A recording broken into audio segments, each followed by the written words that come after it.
Hello, friends. How are you doing? This is Naga, and this video is about how to create React components. We're going to discuss pretty much the various ways, the different ways, the common different ways to create React components. And you're looking at CodePen.io, which is an online code editor apt and ideal for web-based coding. So I'm going to start showing first how you can create a project there, and then we'll go at, the React project there, and then we can go in and look at how we can actually create these different kinds of components. I'm just really, I'm just really talking about the syntaxes here. So let's see how it goes. So before coming here, this is a blank template of the editor. We have the HTML, CSS, and JavaScript panes, and then since we are only discussing about React and JavaScript, I'm going to hide the rest of them. And this is the preview pane. So we're going to look at that as well. So if I go to the settings, in order to be able to use React, we should be doing a bunch of things. One is we should be able to use React, like we search for React like this, and then immediately these two are going to come, so we're going to use both of them. So that's one thing. The other thing is this one. So the order doesn't matter here. I guess it's going to put the order as required. And also this particular meta is for responsive design, but I just added it here just to demonstrate the ability. So I'm going to close that. So now React is here. So the other most important thing I have to do is, okay, so it opens the same thing. If I click over here, and the processor is important because by default JavaScript doesn't understand some syntax in React called JSX, right? In order to be able to use that, you have to change the processor to Babel here, and so trust me, those are the only things that need to be done. The additional thing here is that we have to create a div with an ID root. The ID can be anything. I'm just using root here.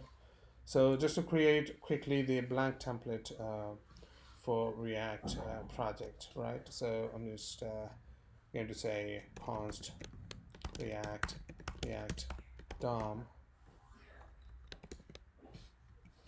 equals to, these are coming from window, because that's how this works, right? These are all universal modules, UMD modules, which means that they're attached to the window with the names. The names can be a little tricky. We just need to look them up, what the names actually are. But I found out that these are the exact names that they are using. Okay, so I'm going to say app equals to a functional component. And then I'm going to say the famous hello world, like that. And then I'm going to attach that to the DOM, like this. So the React DOM.render is the standard method to attach a React application to a DOM element. Let me do this over at the top. So I'm going to say const root element equals to document dot, if I can spell correctly, get element by ID, and root.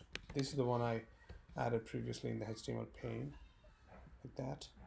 So if I go back, so I'm going to just pass that element. So this particular statement that I'm highlighting can be written anywhere, like in any function or in any logic. So basically, you can dynamically put a React application in any part of your actual non-React project. These are the only lines you have to write. Okay, so now you can see that the hello world is coming up. All right, so let's first talk about this syntax. This is actually called arrow function statement. It's an arrow function because you can see the arrow here. It's a statement because you can see that there's an assignment. This is one way of writing the component. So let me just comment this out and type the first variant, which is a regular function, right? So which looks like this, all right. Let me return the hello world.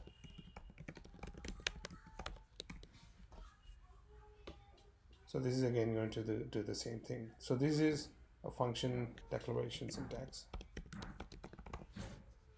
And the next one I wanted to show is a shorter version of the function declaration. It's not a declaration, but it's not an arrow function. It's in between, like anonymous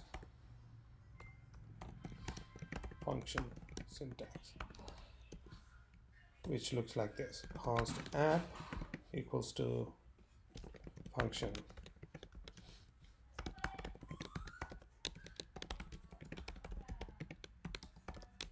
This is also a valid syntax. So if I just comment these out, it's again going to print hello world. All right, so these are a couple of syntaxes. There are more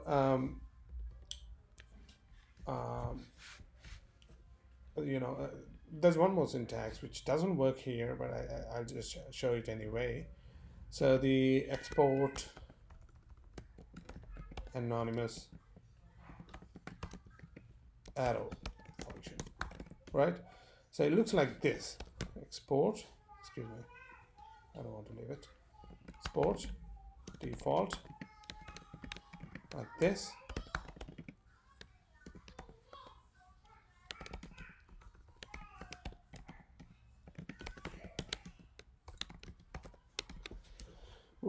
What this does is when you have a traditional React project setup, you'll have a component created for each within each different file separately, right?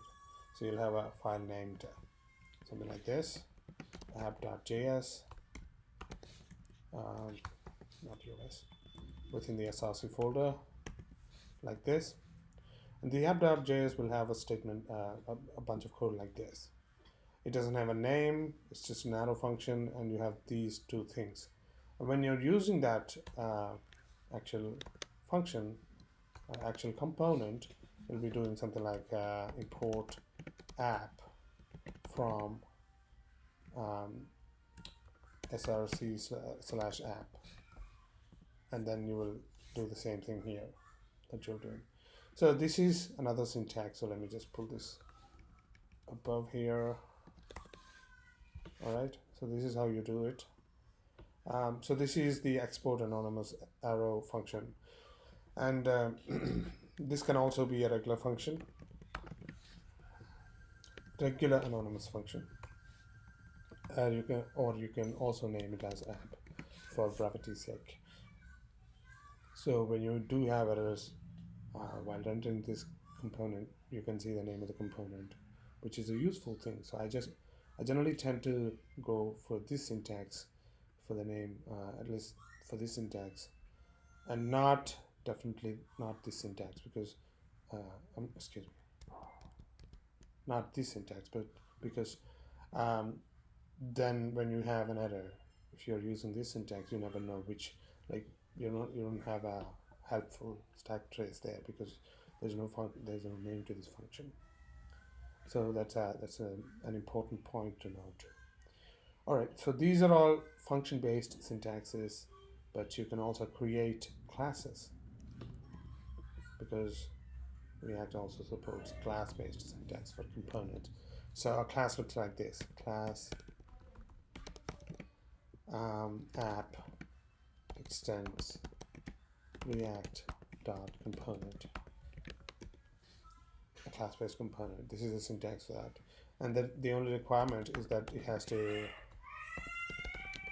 instead of returning this JSX thing directly, you have to put a method that says render, and then that has to in turn return whatever has to be returned. So now this works similar to the function-based syntax. And then you can do export default if you're using the traditional React setup, like that. All right, I guess we covered many different syntaxes here. I think all of them are cool, but the most important one, or the most common one, is this one. And here in this case, you just do export default at the bottom of the file. So I guess that these syntaxes are clear now. If you have any questions, do post them in comments. Probably I'll come up with more syntax related videos in React. The common ones, the best practices. There's no best practices in this regard. Everything is valid. The one point I wanted to make, I forgot to mention that, is when you have it's one of the advantages of using named functions, right? When you have this name in function-based syntaxes, if you want to use type related logic, like you want to define types, you can use a prop types module, which comes from Facebook team as well, which is like this package, and it is used to it's used pretty much to restrict the prop types of props that you can pass to components. So there are different types of props. So if you want to set those prop types on a component, you definitely need to get the name of the component, right? So that is the reason, that is the only reason that I think this syntax, what is that? This syntax is good. It applies to this syntax as well, and this syntax as well, and also this syntax. But I guess, okay, so I was talking about this syntax because the arrow function is a little terse compared to this anonymous function. So this is my most favorite one. Let me just type it out there. My most favorite one is here. Alright, so I guess I'm done with my video, and then probably get to you some time later with another new video. Thank you so much for watching.